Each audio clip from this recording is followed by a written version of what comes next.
Hi friends. അപ്പോൾ നമ്മുടെ 8th സ്റ്റാൻഡേർഡിലുള്ള എല്ലാ കുട്ടികളും ഓണം എക്സാമിന് പ്രിപ്പയർ ആയിക്കൊണ്ടിരിക്കുകയായിരിക്കും അല്ലേ? അപ്പോൾ നമ്മുടെ സോഷ്യൽ സയൻസിൽ നമുക്ക് 4 ചാപ്റ്ററുകളാണ് പ്രധാനമായിട്ടും ഓണം എക്സാമിന് വരുന്നത്. അപ്പോൾ ആ ചാപ്റ്ററുകളിൽ ഏറ്റവും ഇമ്പോർട്ടൻ്റ് ആയിട്ട് നിങ്ങൾ കവർ ചെയ്യേണ്ട ചില ടോപ്പിക്കുകളാണ് നമ്മൾ ഇന്നിവിടെ പരിചയപ്പെടാനായിട്ട് പോകുന്നത്.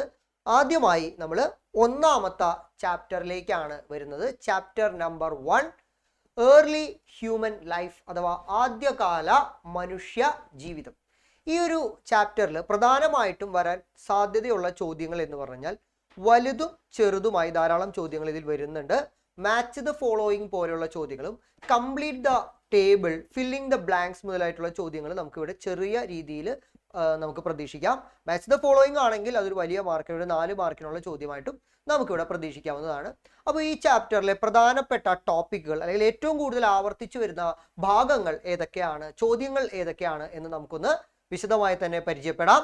ഒന്നാമതായിട്ട് പറയുന്നത് what are the classifications of stone age. നിങ്ങൾക്കറിയാം the stone age can be classified into 4. അതായത് ആദ്യകാല ശിലായുഗങ്ങളെ നമുക്ക് 4ആയി തരംതിരിക്കാം. Palaeolithic age, mesolithic age, neolithic age, chalcolithic age. അതായത് പ്രാചീന ശിലായുഗം, മധ്യ ശിലായുഗം, നവീന ശിലായുഗം, താമ്ര ശിലായുഗം. ഇത് 2 മാർക്കിന്റെ ഒരു ചോദ്യമായിട്ട് നിങ്ങൾക്ക് പ്രതീക്ഷിക്കാവുന്നതാണ്. അതേപോലെ തന്നെ ഈ ചാപ്റ്ററിൽ നിന്ന് വരാൻ സാധ്യതയുള്ള മറ്റൊരു പ്രധാനപ്പെട്ട ചോദ്യമാണ് what are the features of paleolithic age. പ്രാചീന ശിലായുഗത്തിന്റെ സവിശേഷതകൾ. ഫസ്റ്റ് ഓഫ് ഓൾ, ഈ ഒരു കാലഘട്ടത്തിലെ സ്റ്റോണിന്റെ പ്രത്യേകതയാണ് നമ്മൾ ആദ്യം എഴുതേണ്ടത്. ഈ കാലഘട്ടത്തിൽ the paleolithic men were used big and rough stone tools. ഇവർ ഈ കാലഘട്ടത്തിൽ ഉപയോഗിച്ചിരുന്നത് വലുതും പരുപരുത്തതുമായ കല്ലുകളായിരുന്നു. പിന്നെ അവർ ഗുഹകളിലായിരുന്നു ജീവിച്ചിരുന്നത്. ഹണ്ടിങ് ആയിരുന്നു അവരുടെ ലൈവ്ലിഹുഡ്, അങ്ങനെയുള്ള കാര്യങ്ങൾ. പിന്നെ ഈ ചാപ്റ്ററിലെ ഏറ്റവും റെലവൻ്റ് ആയ ചോദ്യങ്ങളിൽ ഒന്നാണ് മാച്ച് ദ ഫോളോയിങ് ആയിട്ടോ അല്ലെങ്കിൽ കംപ്ലീറ്റ് ദ ടേബിൾ ആയിട്ടോ വേണമെങ്കിൽ ചോദിക്കാം. ഗുഹാചിത്രങ്ങൾ, കേവ്സ്. ആ ഗുഹ ഏത് രാജ്യത്താണ് സ്ഥിതി ചെയ്യുന്നത്? അവിടെ കണ്ടിട്ടുള്ള ഗുഹാചിത്രങ്ങളുടെ പ്രത്യേകത എന്താണ്? ഇപ്പൊ പ്രധാനമായിട്ടും ലാസ്കോ, ഭീംബേട്ക, അൾട്ടാമിറ, ഷോവെ മുതലായിട്ടുള്ള ഗുഹകൾ അത് ഏത് രാജ്യങ്ങളിലാണ്? അത് യഥാക്രമം ഫ്രാൻസ്, ഇന്ത്യ, സ്പെയിൻ, പിന്നെ ലാസ്റ്റ് നമ്മൾ ഷോവെ പറഞ്ഞതും ഫ്രാൻസ് തന്നെയാണ്. അവിടെ കണ്ടിട്ടുള്ള ഗുഹാചിത്രങ്ങൾ, ഓക്സ്, കാളയുടെ ചിത്രം കണ്ടിട്ടുണ്ട്. ഇന്ത്യയിലെ ഭീംബേട്കയിലാണെങ്കിൽ ഗ്രൂപ്പ് ഡാൻസിന്റെ ചിത്രങ്ങൾ, അല്ലെങ്കിൽ അൾട്ടാമിറയിലാണെങ്കിൽ വൈൽഡ് ബോർ, വലിയൊരു പന്നിയുടെ ചിത്രം, അങ്ങനെ പലതരത്തിലുള്ള ചിത്രങ്ങൾ കണ്ടിട്ടുണ്ട്. ആ ചിത്രങ്ങൾ നിങ്ങൾ നോട്ട് ചെയ്യണം. വേറെ ഒന്നുകൊണ്ടല്ല, മാച്ച് ദ ഫോളോയിങ്ങിനോ അല്ലെങ്കിൽ ഇതുപോലൊരു ടേബിൾ തന്നെ തന്നിട്ട് അത് കംപ്ലീറ്റ് ചെയ്യാനായിട്ട് പറയും. ഇതിലെ ചില ഭാഗങ്ങളെല്ലാം മായ്ച്ച് കളഞ്ഞ് ABC എന്നൊക്കെ പറഞ്ഞു തരും. എന്നിട്ട് അത് കംപ്ലീറ്റ് ചെയ്യാനുള്ള ഒരു ചോദ്യം 4 മാർക്കിന് നിങ്ങൾക്ക് പ്രതീക്ഷിക്കാവുന്നതാണ്. അടുത്തതായി വരുന്നത് what are the features of cave painting ആണ്. ഗുഹാചിത്രങ്ങളുടെ പ്രത്യേകത എന്താണ്? നിങ്ങൾക്ക് എല്ലാവർക്കും അറിയാം, most of the paintings are animals. മൃഗങ്ങളുടെ ചിത്രങ്ങളാണ് കൂടുതലായും അവർ വരച്ചു വെച്ചിട്ടുണ്ടായിരുന്നത്.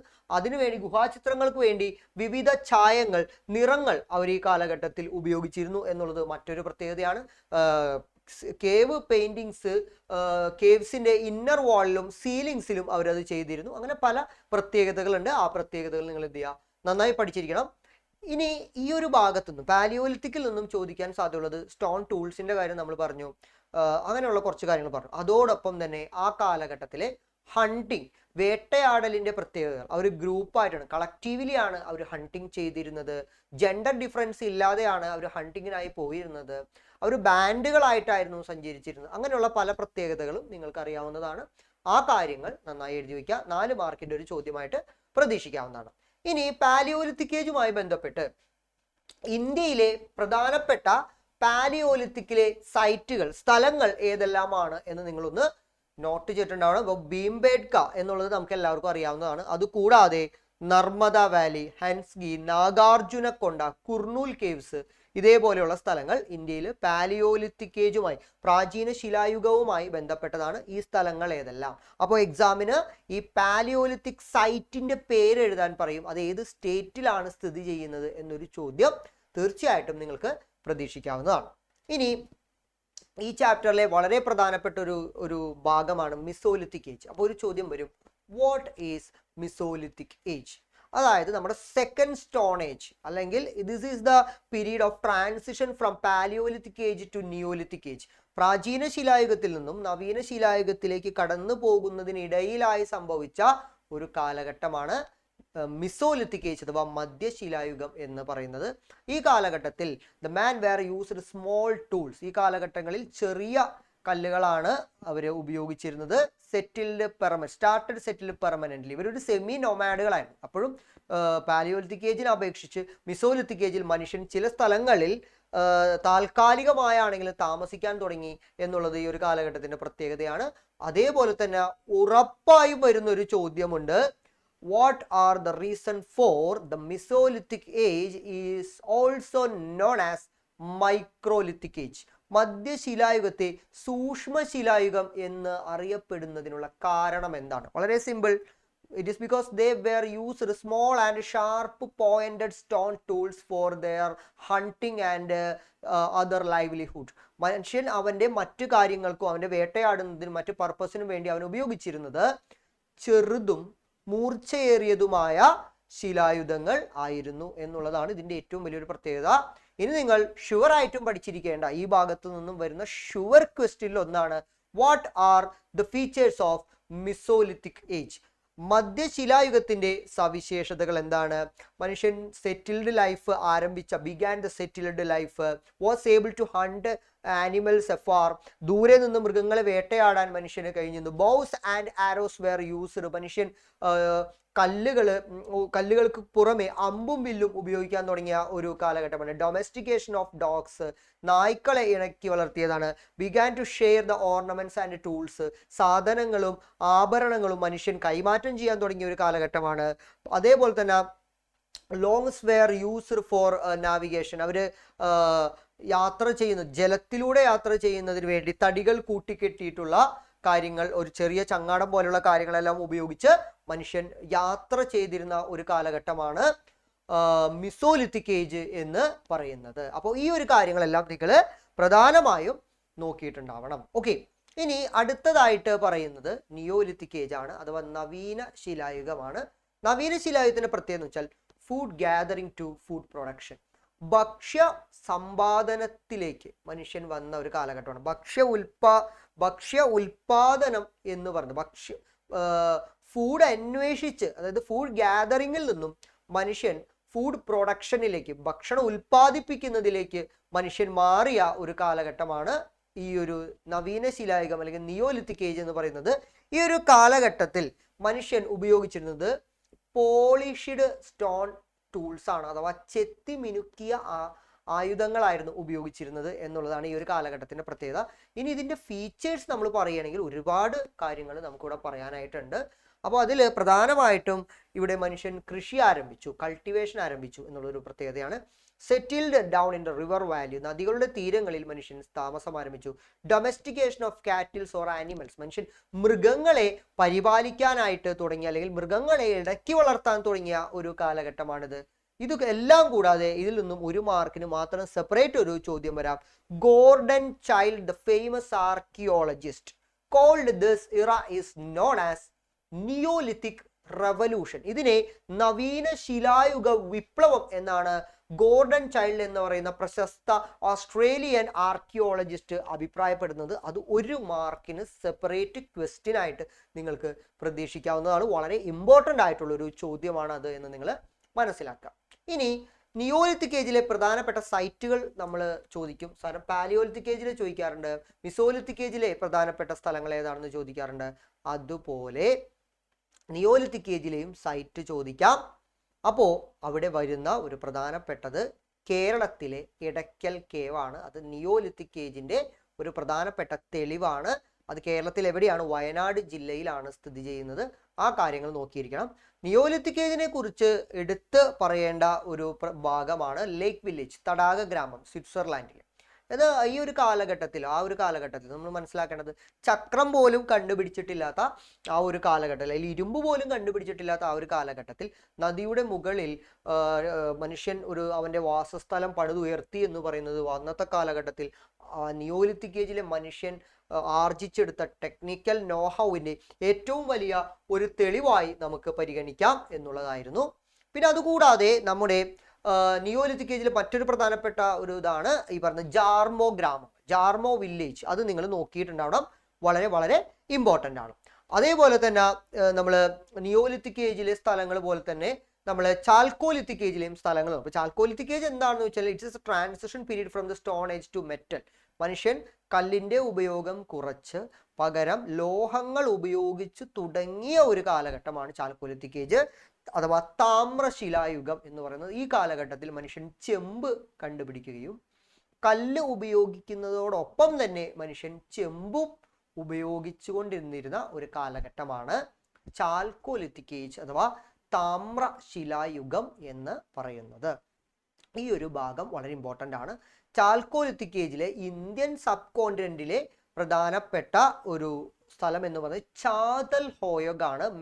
ബലൂചിസ്ഥാനിലെ മെഹർഗഡിലുള്ള ചാതൽ ഹോയോഗ് എന്ന് പറയുന്നത്. ഇനി ഈ ചാപ്റ്ററിൽ നിന്നും മാച്ച് ദ ഫോളോയിങ്ങിന് വരാൻ സാധ്യതയുള്ള ഒരു ചോദ്യം എന്ന് പറയുന്നത് paleolithic age, mesolithic age, neolithic age, chalcolithic age, ഇതിലെ പ്രധാനപ്പെട്ട സ്ഥലങ്ങൾ, എ സൈഡിൽ ഈ കാലഘട്ടങ്ങളും ബി സൈഡിൽ ഇതിലെ പ്രധാനപ്പെട്ട സ്ഥലങ്ങൾ. ഇപ്പോൾ ഫോർ എക്സാമ്പിൾ ചാതൽ ഹോയോഗ് എന്ന് പറയുന്നത് ചാൽക്കോലിത്തിക് ഏജുമായി ബന്ധപ്പെട്ട ഒരു സ്ഥലമാണ്.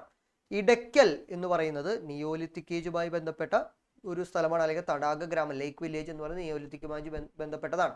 അല്ലെങ്കിൽ അൾട്ടാമിറ എന്ന് പറയുന്നത് പാലിയോലിത്തിക് ഏജുമായി ബന്ധപ്പെട്ടതാണ്. അപ്പോൾ അങ്ങനെ ഓരോ സ്ഥലങ്ങൾ നിങ്ങൾ നോട്ട് ചെയ്ത് വെച്ചിരിക്കണം. അത് ഒരു മാച്ച് ദ ഫോളോയിങ് നിങ്ങൾക്ക് ഈ ചാപ്റ്ററിൽ നിന്നും വരുന്നുണ്ടെങ്കിൽ അതായിരിക്കും, അല്ലെങ്കിൽ കേവ് ഗുഹകളുമായി ബന്ധപ്പെട്ടതായിരിക്കും. അപ്പോൾ ആ ഭാഗം വായിക്കാതെ ഒരു കാരണവശാലും നിങ്ങൾ എക്സാം എഴുതാൻ പോകരുത്. ഷുവർ ക്വസ്റ്റ്യൻ ആയിട്ട് നമുക്ക് പറയാനായിട്ട് സാധിക്കും. അപ്പോൾ ഇത്രയുമാണ് നമ്മുടെ ഒന്നാമത്തെ ചാപ്റ്ററിൽ നിന്നും വരുന്നത്. അപ്പോൾ ഒന്നാമത്തെ ചാപ്റ്ററിൽ പ്രധാനമായും വരുന്ന ചോദ്യങ്ങളെല്ലാം നിങ്ങൾക്കിപ്പോൾ ഏകദേശം ഒരു ധാരണ നിങ്ങൾക്ക് ലഭിച്ചില്ലേ? ഇനി നമുക്ക് ഒട്ടും സമയം കളയണ്ട, നമുക്ക് രണ്ടാമത്തെ ചാപ്റ്ററിലേക്ക് പോകാം. ഒരു പക്ഷെ ഒന്നാമത്തെ ചാപ്റ്ററിനേക്കാൾ കുറച്ചും കൂടെ വലിയൊരു ചാപ്റ്ററാണ് ചാപ്റ്റർ നമ്പർ 2 എന്ന് പറയുന്നത്. Chapter number 2 the river valley civilisation അഥവാ നദീതട സംസ്കാരങ്ങളിലൂടെ എന്നുള്ളതാണ്.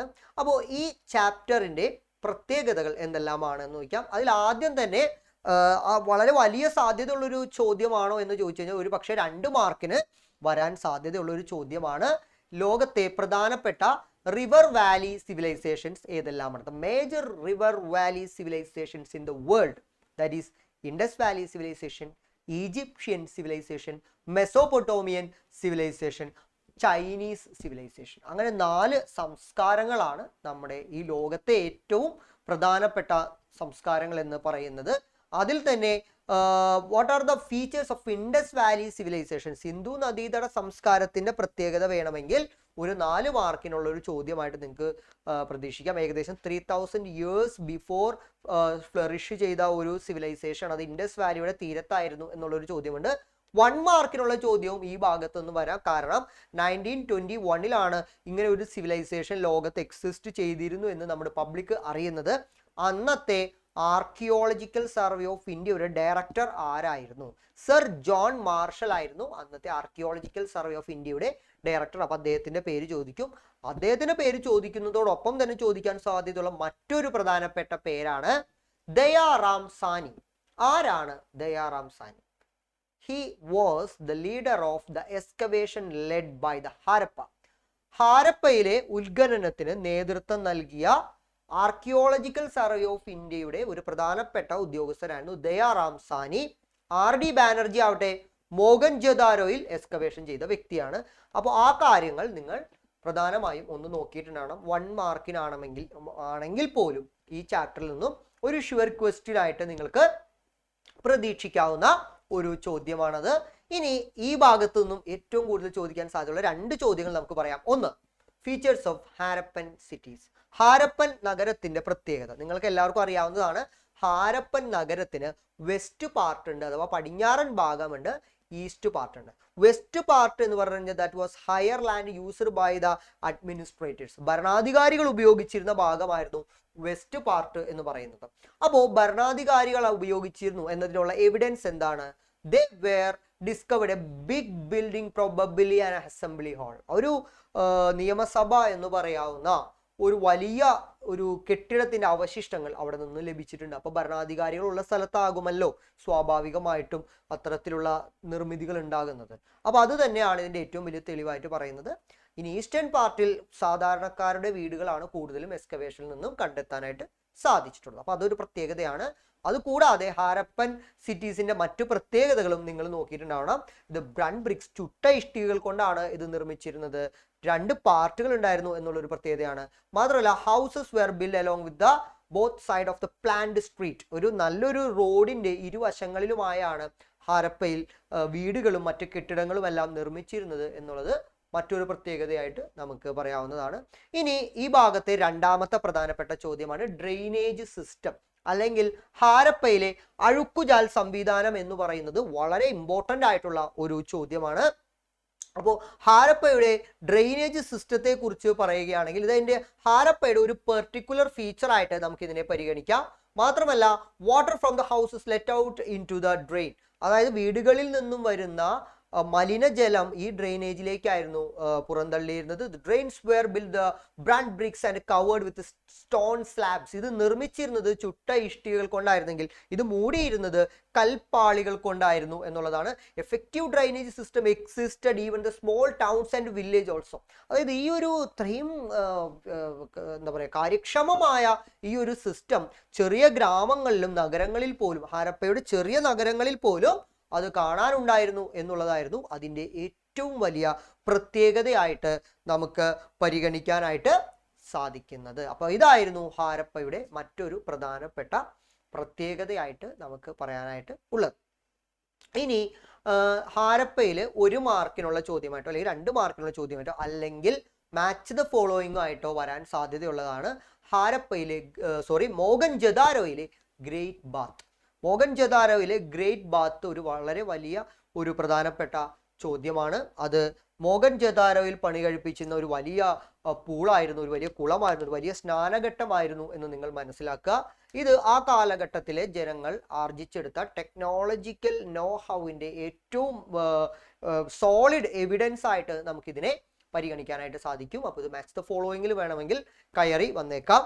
അതോടൊപ്പം തന്നെ നിങ്ങൾ മനസ്സിലാക്കേണ്ടത് ഈ സിവിലൈസേഷനുമായി ബന്ധപ്പെട്ട 10ഓളം സിവിലൈസേഷൻസ് വേറെയുണ്ട്. അതായത് ഷോർട്ടുംഗൈ, ധോലാവിര, ലോഥൽ ഹാരപ്പ, മോഹൻജദാരോ, അങ്ങനെ പലതരത്തിലുള്ള സിവിലൈസേഷൻ്റെ പേരുണ്ട്. അത് നിങ്ങൾ എന്തായാലും നോക്കിയിട്ടുണ്ടാവണം. ഇനി അടുത്തത് പ്രധാനപ്പെട്ട ഒരു ചോദ്യമാണ് what are the features of granary existed in Harappa. ഹാരപ്പയിൽ സ്ഥിതി ചെയ്തിരുന്ന ഗ്രാനറിയുടെ അല്ലെങ്കിൽ ധാന്യപ്പുരയുടെ സവിശേഷതകൾ എന്തെല്ലാമായിരുന്നു എന്നുള്ളതാണ്. അതൊരു സിഗ്നിഫിക്കൻ്റ് എവിഡൻ്റ് ആയിട്ട് നമുക്ക് പരിഗണിക്കാനായിട്ട് സാധിക്കും. മാത്രമല്ല ഇത് ഇവിടെ സ്റ്റോർ ചെയ്തിരുന്നത് ഗ്രെയിൻസ് ആൻഡ് ഡ്രൈ ഫ്രൂട്ട്സ് ആണ്, ധാന്യങ്ങളാണ് ഇവിടെ സൂക്ഷിച്ചിരുന്നത്, അല്ലെങ്കിൽ പഴങ്ങൾ ഉണങ്ങിയതായിരുന്നു ഇവിടെ സൂക്ഷിച്ചിരുന്നത്. ഇത് ബിൽഡ് ചെയ്തിരുന്നത് ബ്രണ്ട് ബ്രിക്സ് കൊണ്ടായിരുന്നു. അപ്പോൾ ഗ്രാനറി എന്ന് പറയുന്ന ഒരു സോളിഡ് എവിഡൻസ് ആണ്. കാരണം അന്നത്തെ കാലത്ത് ജനങ്ങളുടെ ഒക്യുപ്പേഷനുമായിട്ട് അല്ലെങ്കിൽ അവിടുത്തെ സോഷ്യൽ സർക്കംസ്റ്റാൻസസുമായിട്ട് ഏറ്റവും റിലേറ്റഡ് ആയിട്ടുള്ള ഒരു ഫാക്ടറാണ് ഗ്രാനറി എന്ന് പറയുന്നത്. അപ്പോൾ ഗ്രാനറിയുടെ പ്രത്യേകത എന്തായാലും ഒരു ചോദ്യമായിട്ട് വരും. ഇനി ഹാരപ്പൻ സിവിലൈസേഷനിലെ ബാക്ക് ബോൺ എന്ന് പറയുന്നത് അഗ്രികൾച്ചറാണ്. സ്വാഭാവികമായിട്ടും ഹാരപ്പയിലെ കൃഷി ഒരു പ്രധാനപ്പെട്ട ചോദ്യമായിട്ട് നിങ്ങൾക്ക് പരിഗണിക്കാവുന്നതാണ്. അതേപോലെ തന്നെ ഹാരപ്പയിലെ കച്ചവടവും വളരെ പ്രധാനപ്പെട്ടതാണ്. അതിന്റെ തെളിവുകളെല്ലാം ചോദിക്കും. Weight and measures were used, കൃത്യമായ അളവും തൂക്കം സംവിധാനം ഉപയോഗിച്ചിരുന്നു. അതേപോലെ തന്നെ ലോഥൽ വരുന്ന മാരിടൈം ട്രേഡ്, അവിടുത്തെ തുറമുഖ വ്യവസായം കൈകാര്യം ചെയ്തിരുന്നത് ലോഥൽ എന്ന് പറയുന്ന ഹാരപ്പൻ സിവിലൈസേഷനുമായി ബന്ധപ്പെട്ട മറ്റൊരു പ്രധാനപ്പെട്ട ഒരു നഗരമായിരുന്നു ലോഥൽ എന്ന് പറയുന്നത് ഗുജറാത്തിൽ. അപ്പൊ അതൊരു പ്രധാനപ്പെട്ട തെളിവായിട്ട് നമുക്ക് പരിഗണിക്കാവുന്നതാണ്. അതേപോലെ തന്നെ ഹാരപ്പൻ സിവിലൈസേഷൻ, ഇത് വളരെ ഇമ്പോർട്ടൻ്റ് ആയിട്ടൊരു ചോദ്യമാണ്. മിക്കപ്പോഴും 3 മാർക്കിനുള്ള ഒരു ചോദ്യമായിട്ട് വരാറുള്ളതാണ്.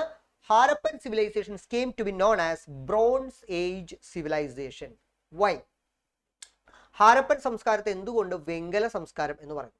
Copper was mixed with the tin to produce bronze. അതായത് കോപ്പർ, ചെമ്പ് ടിന്നുമായിട്ട്, വെളുത്ത ഇയവുമായിട്ട് കൂട്ടിച്ചേർത്ത് വെങ്കലമാക്കിയാണ് ഈ കാലഘട്ടത്തിൽ മിക്ക കാര്യങ്ങളും ഉപയോഗിച്ചിരുന്നത്. They made tools and weapons using bronze. ഇവർ വെപ്പൺസ്, ആയുധങ്ങളായിക്കോട്ടെ, ടൂൾസ്, ഉപകരണങ്ങളായിക്കോട്ടെ, ഇതെല്ലാം ബ്രോൺസ് കൊണ്ട് അഥവാ വെങ്കലം കൊണ്ടാണ് നിർമ്മിച്ചിരുന്നത്. അതുകൊണ്ട് തന്നെ since the bronze was widely used, ഇവിടെ ധാരാളമായി വെങ്കലം ഉപയോഗിച്ചതുകൊണ്ട് the Harappan civilization it's came to be known as bronze age civilization. അതുകൊണ്ട് ഇതിനെ വെങ്കല സംസ്കാരം, ഇന്ത്യയുടെ വെങ്കല സംസ്കാരം എന്ന് പറയുന്നു. ഒക്യുപ്പേഷണൽ ഗ്രൂപ്പിനെ കുറിച്ച് ചോദിക്കാൻ ഒരു സാധ്യതയുണ്ട്. അതായത് നമ്മുടെ ഹാരപ്പയിൽ തൊഴിൽ കൂട്ടങ്ങളെ കുറിച്ച് ചോദിക്കാൻ സാധ്യതയുണ്ട്. അവർ ചെയ്തിരുന്ന ഹാൻഡിക്രാഫ്റ്റുകളെ കുറിച്ച് ചോദിക്കാൻ സാധ്യതയുണ്ട്. അപ്പോൾ നിങ്ങൾ അവിടുത്തെ ഡാൻസിങ് ഗേളിന്റെ ചിത്രം, അല്ലെങ്കിൽ അവിടെ നിന്ന് കണ്ടെത്തിയ ക്ലേ ഫിഗേഴ്സ്, അല്ലെങ്കിൽ മറ്റു നിർമ്മിതികളെല്ലാം നിങ്ങൾ നോക്കിയിട്ടുണ്ടാവണം. വളരെ ഇമ്പോർട്ടൻ്റ് ആയിട്ടുള്ള ഒരു ചോദ്യമായിട്ട് നമുക്ക് പരിഗണിക്കാവുന്നതാണ്. ദെൻ ഏറ്റവും കൂടുതൽ ക്വസ്റ്റ്യൻ പേപ്പറുകളിൽ ആവർത്തിച്ചു വന്ന 2 ചോദ്യങ്ങളാണ് ഇനി ഞാൻ പറയാൻ പോകുന്നത്. ഹാരപ്പയിലെ വിശ്വാസങ്ങൾ, ബിലീഫ് ഒരു പ്രധാനപ്പെട്ട ചോദ്യമാണ്. അപ്പോൾ ഹാരപ്പയിൽ അവർ പ്രകൃതി ശക്തികളെ ആരാധിച്ചിരുന്നതായിട്ട് പറയുന്നുണ്ട്. അത് മാത്രമല്ല അവിടെ നിന്ന് കണ്ടെത്തിയ ക്ലേ ഫിഗേഴ്സ് അവർ മദർ ഗോഡസ് അഥവാ ഭൂമി ദേവിയെ ആരാധിച്ചിരുന്നതിനുള്ള തെളിവുകൾ കിട്ടിയിട്ടുണ്ട്. ഇനി പുരുഷ രൂപങ്ങൾ അവർക്ക് കിട്ടിയിട്ടുണ്ട്. അത് അവർ പറയുന്നത് ഹിന്ദു മിത്തോളജിയിലുള്ള ഒരു പ്രധാനപ്പെട്ട ഒരു ദൈവമായ ശിവന്റെ ആദ്യത്തെ ഒരു ഫോം ആയിരിക്കാം, പ്രോട്ടോ ശിവ ആയിരിക്കാം എന്ന് ചരിത്രകാരന്മാർ, ആർക്കിയോളജിസ്റ്റുകൾ, പുരാവസ്തു ഗവേഷകര് അഭിപ്രായപ്പെടുന്നുണ്ട്. ഇതായിരുന്നു അവരുടെ വിശ്വാസങ്ങൾ എന്ന് പറയുന്നത്. കൂടാതെ they were also worshipped trees and animals, മരങ്ങളെയും മൃഗങ്ങളെയും അവർ ആരാധിച്ചിരുന്നതിനുള്ള തെളിവുകൾ കിട്ടിയിട്ടുണ്ട്. അപ്പൊ ഇതൊക്കെയായിരുന്നു ഹാരപ്പയിലെ വിശ്വാസങ്ങളെങ്കിൽ ഹാരപ്പയുടെ തകർച്ചയ്ക്കുണ്ടായ കാരണങ്ങൾ വളരെ പ്രധാനപ്പെട്ട ഒരു ചോദ്യമാണ്. ഏറ്റവും കൂടുതൽ എക്സാമിന് ചോദിച്ചിട്ടുള്ള ഒരു ചോദ്യമാണ്. ഫ്ലഡ് ഒരു പ്രധാനപ്പെട്ട കാരണം, അത് വെള്ളപ്പൊക്കം, അല്ലെങ്കിൽ എക്സ്റ്റേണൽ ഇൻവേഷൻസ്, പുറത്തു നിന്നുള്ള ആക്രമണങ്ങൾ, അല്ലെങ്കിൽ ഡീഫോറസ്റ്റേഷൻ, അമിതമായ വനനശീകരണം, ഡിക്ലൈൻ ഓഫ് അഗ്രികൾച്ചർ, കൃഷിയിൽ ഉണ്ടായ തകർച്ച, എപ്പിഡമിക്സ്, പിന്നീട് സംഭവിച്ച പകർച്ചവ്യാധികൾ, അങ്ങനെ പല കാരണങ്ങളുണ്ട് ഹാരപ്പയുടെ തകർച്ചയ്ക്ക് കാരണമായ ഘടകങ്ങളായിട്ട് നമുക്ക് പഠിക്കാവുന്നതാണ്. ഇതിനെയാണ് ഈ ചാപ്റ്ററിലെ ഒരു ഭാഗം എന്ന് പറയുന്നത്. ഇത് വളരെ വളരെ ഇമ്പോർട്ടൻ്റ് ആണ്. അത്രയും തന്നെ ഇമ്പോർട്ടൻ്റ് ആണ് ഇനി നമ്മൾ പറയാൻ പോകുന്ന ഈ ചാപ്റ്ററിന്റെ തന്നെ 2ാം ഭാഗം, അല്ലെങ്കിൽ 2ാമത്തെ പാർട്ട് എന്ന് പറയുന്നത്. ഈ ചാപ്റ്ററിൽ 2 ഭാഗങ്ങളാണ്. ഒന്ന് ഇൻഡസ് വാലി സിവിലൈസേഷന്റെ സമഗ്രമായ ഒരു പഠനം, ബാക്കി ലോകത്തെ മറ്റു സിവിലൈസേഷനെ കുറിച്ചാണ്. അപ്പോൾ മറ്റു സിവിലൈസേഷനെ കുറിച്ച് പറയുകയാണെങ്കിൽ അതിൽ ഏറ്റവും പ്രധാനപ്പെട്ടതാണ് പ്രശസ്തമായ ഈജിപ്ഷ്യൻ സിവിലൈസേഷൻ അല്ലെങ്കിൽ ഈജിപ്ത്യൻ സംസ്കാരം എന്ന് പറയുന്നത്. This civilization flourished in the banks of the river Nile. Nile നദിയുടെ തീരത്താണ് ഈ ഒരു സംസ്കാരം ഉണ്ടായിരുന്നത്. Agriculture was the backbone of this civilization and the Egyptians were also engaged in production of glasswares also. അവർ പളുങ്കുപാത്ര നിർമ്മാണത്തിലെല്ലാം അവർ വ്യാപൃതരായിരുന്നു. അതേപോലെ തന്നെ അവിടെ ചോദിക്കാൻ സാധ്യതയുള്ള ഒരു ചോദ്യമുണ്ട്, what is pyramid and who was Faro.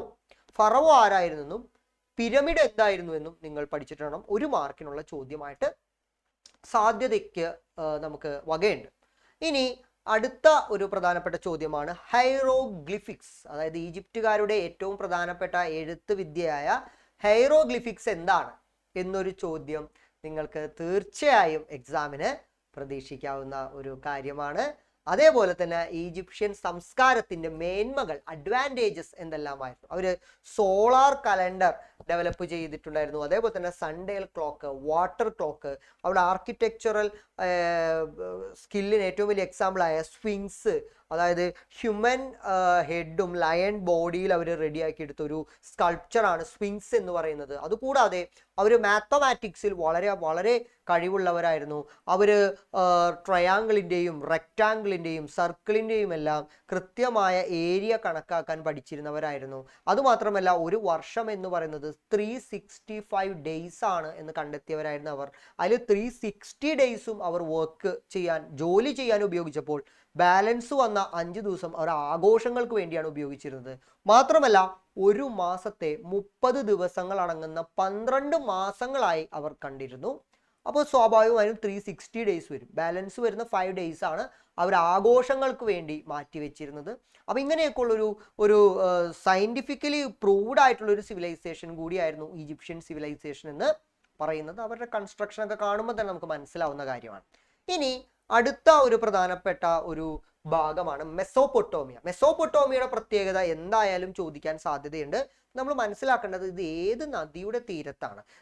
This located between the Euphrates and Tigris.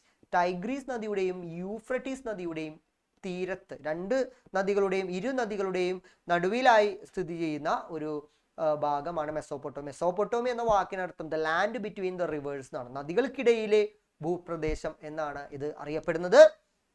Sumerian, Babylonian, Assyrian, Chaldean മുതലായിട്ടുള്ള ഒരുപാട് സംസ്കാരങ്ങൾ വളർന്നു വരികയും തളർന്നു പോവുകയും ചെയ്ത ഒരു സിവിലൈസേഷൻ ആയിരുന്നു മെസോപ്പൊട്ടോമിയൻ സിവിലൈസേഷൻ എന്ന് പറയുന്നത്. മെസോപ്പൊട്ടോമിയൻ സിവിലൈസേഷന്റെ അഡ്വാൻറ്റേജസും എന്തായാലും ഒരു ചോദ്യമായി വരാം. അപ്പൊ മെസോപ്പൊട്ടോമിയയിലെ പ്രധാനപ്പെട്ട നഗരങ്ങളായ ഉറുക്ക്, ലാഗഷ്, ആ നഗരങ്ങളുടെ പേര് നിങ്ങൾ പഠിച്ചിട്ടുണ്ടാവണം. അവരുടെ ക്യൂണിഫോം സ്ക്രിപ്റ്റ് നിങ്ങൾ നന്നായി പഠിച്ചിട്ടുണ്ടാവണം, വളരെ ഇമ്പോർട്ടൻ്റ് ആയിട്ടുള്ള ഒരു കാര്യമാണ്. അതേപോലെ തന്നെ സിഗുറാത്ത്, അവർ കൺസ്ട്രക്ട് ചെയ്തിരുന്ന അമ്പലമായിട്ടുള്ള സിഗുറാത്തിനെ കുറിച്ച് നിങ്ങൾ പഠിച്ചിട്ടുണ്ടാവണം. അതുകൂടാതെ അവരുടെ ഈജിപ്തുകാർക്ക് അറിയാവുന്ന പോലെ മാത്തമാറ്റിക്സും ഡിവിഷനും സബ്ട്രാക്ഷനും മൾട്ടിപ്ലിക്കേഷനും ജിയോമെട്രിയും ആസ്ട്രോണമിയും എല്ലാം അറിയാവുന്നവരായിരുന്നു മെസോപ്പൊട്ടോമിയക്കാർ. അത് വളരെ പ്രധാനപ്പെട്ട ഒരു ചോദ്യമാണ്. അറ്റ് ലാസ്റ്റ് ഈ ചാപ്റ്ററിൽ നിന്നും ചൈനീസ് സിവിലൈസേഷനെ ബേസ് ചെയ്ത് ഒരു ചോദ്യം വരാം. ഈ ചൈനീസ് സിവിലൈസേഷൻ ഏത് നദിയുടെ തീരത്താണ്? ഈ ഫോർ ഈസ്റ്റ് ചൈനയിലെ ഹുയാങ്ഹോ അഥവാ യെല്ലോ റിവർ, മഞ്ഞ നദിയുടെ തീരത്തായിട്ട്, ഹുയാങ്ഹോ നദിയുടെ തീരത്തായിട്ട് ഡെവലപ്പ് ചെയ്ത ഒരു സിവിലൈസേഷൻ ആയിരുന്നു ചൈനീസ് സിവിലൈസേഷൻ എന്ന് പറയുന്നത്. ഇവരുടെയും ബാക്ക് ബോൺ എന്ന് പറയുന്നത് അഗ്രികൾച്ചർ തന്നെയായിരുന്നു. അതുകൂടാതെ പട്ടുതുണി, സിൽക്ക് പ്രൊഡക്ഷൻ ഇവർക്ക് ഉണ്ടായിരുന്നു. ഇനി ഈജിപ്തുകാരെയും മെസോപ്പൊട്ടോമിയക്കാരെയും അപേക്ഷിച്ച് ഇവരുടെ ഏറ്റവും വലിയൊരു അഡ്വാൻറ്റേജ് എന്താണ് എന്ന് ചോദിച്ചാൽ, ഇവർ ഒരു വർഷം 365 ദിവസമാണ് എന്ന് കണ്ടെത്തിയവരാണ് ഈ ചൈനക്കാരെന്ന് പറയുന്നത്. സത്യത്തിൽ 365 അല്ല, 365 കാലാണ്. പക്ഷെ 365 മുകളിൽ ഒരു വർഷത്തിന് ദൈർഘ്യമുണ്ട് എന്ന് കണ്ടെത്തിയവരാണ് ചൈനക്കാരെന്ന് പറയുന്നത്. ഇനി ഈ ചാപ്റ്ററിലെ ഒരു മാച്ച് ദ ഫോളോയിങ് സർ പറയാം. ഈ ചാപ്റ്ററിലെ മാച്ച് ദ ഫോളോയിങ് എന്ന് പറയുന്നത് ഓരോ സിവിലൈസേഷനും ആ സിവിലൈസേഷൻ ഫ്ലറിഷ് ചെയ്ത നദികളുടെ പേരും നിങ്ങൾ നോട്ട് ചെയ്യണം. അതേപോലെ തന്നെ ഓരോ സിവിലൈസേഷനും ആ സിവിലൈസേഷന്റെ നിർമ്മിതികളെയോ അല്ലെങ്കിൽ ആ സിവിലൈസേഷന്റെ ഏതെങ്കിലും ഒരു പ്രത്യേകതയോ നിങ്ങൾ നോട്ട് ചെയ്യണം. ഇപ്പോൾ ഫോർ എക്സാമ്പിൾ മോഹൻജൊദാരോയെ കുറിച്ച് പറയുകയാണെങ്കിൽ ഗ്രേറ്റ് ബാത്ത്, ഹാരപ്പയെ കുറിച്ച് പറയുകയാണെങ്കിൽ ഡ്രെയിനേജ് സിസ്റ്റം, ഈജിപ്തിനെ കുറിച്ച് പറയുകയാണെങ്കിൽ പിരമിഡ് അല്ലെങ്കിൽ സ്ഫിങ്സ്, മെസോപ്പൊട്ടോമിയെ കുറിച്ച് പറയുകയാണെങ്കിൽ സിഗുറാത്ത് അല്ലെങ്കിൽ അവരുടെ ക്യൂണിഫോം സ്ക്രിപ്റ്റ്, അതുമല്ല നമ്മുടെ ചൈനയെ കുറിച്ച് പറയുകയാണെങ്കിൽ സിൽക്ക് പ്രൊഡക്ഷൻ, അതുമല്ലെന്നുണ്ടെങ്കിൽ ഹുയാങ്ഹോ റിവർ. ഇതെല്ലാം നിങ്ങൾ നോട്ട് ചെയ്ത് വെച്ചിരിക്കണം. അപ്പൊ ഇതാണ് നമ്മുടെ രണ്ടാമത്തെ ചാപ്റ്ററുമായി ബന്ധപ്പെട്ട് നമുക്ക് പറയാനായിട്ടുള്ളത്. ഇനി നമുക്ക് മൂന്നാമത്തെ ചാപ്റ്ററിലേക്കാണ് പോകേണ്ടത്. അപ്പോൾ രണ്ടാമത്തെ ചാപ്റ്റർ ഇത്രയും കാര്യങ്ങൾ നിങ്ങൾ നോട്ട് ചെയ്തിട്ടുണ്ടാവും.